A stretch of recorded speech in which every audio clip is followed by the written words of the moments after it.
Vitiligo is a pigmentary disorder. Skin pigmentary disorder. Melanin pigment skin ରୁ ପଳାଏ। Melanin ପଳେଇଲେ ସେଇଟା ଧଳା ହେଇଯାଏ। ତାକୁ ଆମେ ଓଡ଼ିଆରେ ଧବଳ କୁଷ୍ଠ ବି କହୁ, କିନ୍ତୁ ଏଟା କୁଷ୍ଠ ରୋଗ ନୁହେଁ। ଆଉ ଏଟା କୌଣସି କ୍ଷତି କରେନି। ଟ୍ରିଟମେଣ୍ଟ ନ କଲେ ବି କିଛି କ୍ଷତି ନାହିଁ, କିନ୍ତୁ ଟ୍ରିଟମେଣ୍ଟ କରିବା କଥା, କାରଣ କସ୍ମେଟିକାଲି ଆକ୍ସେପ୍ଟେଡ ନୁହେଁ। ହଁ, ଖରାପ ଦେଖାଯିବ। ଗୋଟେ ଝିଅ ପିଲା ଥିବ, ତା ଗାଲରେ ଗୋଟେ ଧଳା ଦାଗ ଥିବ, ଇଟ୍ ଲୁକ୍ସ ବ୍ୟାଡ୍। ହଁ, ଭଲ ଦେଖାଯାଏନି। ତେଣୁ ଟ୍ରିଟମେଣ୍ଟ କରିବା କଥା। ଆଜିକାଲି ବହୁତ ଭଲ ଟ୍ରିଟମେଣ୍ଟ ସବୁ ବାହାରିଲାଣି। ତେଣୁ ତେଣୁ କିଛି ଅସୁବିଧା ନାହିଁ। ଟ୍ରିଟମେଣ୍ଟ ଆପଣ ମାନେ କରିବେ, ଟ୍ରିଟମେଣ୍ଟ କରିକି ଭଲ ବି କରିବେ। ଆଉ ଏଇଟା କ୍ଷତି କୌଣସି କରିବନି, ଜୀବନ ବି ନବନି।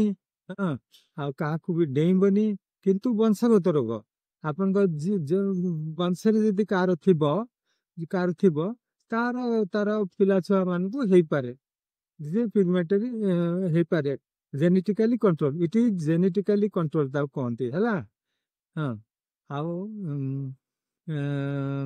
ଭାବେ ଆକୁ ଟ୍ରିଟମେଣ୍ଟ କଲେ ଭଲ ହେବାର ଚାନ୍ସ, ଏକଦମ ସଠିକ ଭାବେ ଯଦି ଟ୍ରିଟମେଣ୍ଟ କରିବେ, ଆର ଚାନ୍ସ 90% ଅଛି ଭଲ ହେବାର। ଆମେ ଆଗେ ଔଷଧ ଦିଉ, କ୍ରିମ ଦିଉ।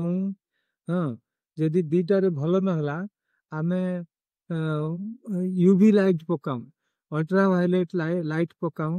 ଅଲ୍ଟ୍ରାଭାୟୋଲେଟ୍ ଲାଇଟ୍ ପକେଇଲେ ବି ବହୁତ କମି ଯାଆନ୍ତି। ଅଲ୍ଟ୍ରାଭାୟୋଲେଟ୍ ଲାଇଟ୍ କମିଲା ପରେ ଯଦି ଆଉ କାହାର କ'ଣ ହୁଏ, ତେବେ ତାକୁ ଆମେ ସର୍ଜରୀ କରୁ। ସର୍ଜରୀ, ଛୋଟ ଛୋଟ ପ୍ୟାଚ୍ ଦେଇଥିବ, ସର୍ଜରୀ କରୁ ତାକୁ। ଇଏ ଭିଟିଲିଗୋ ସର୍ଜରୀ କହନ୍ତି।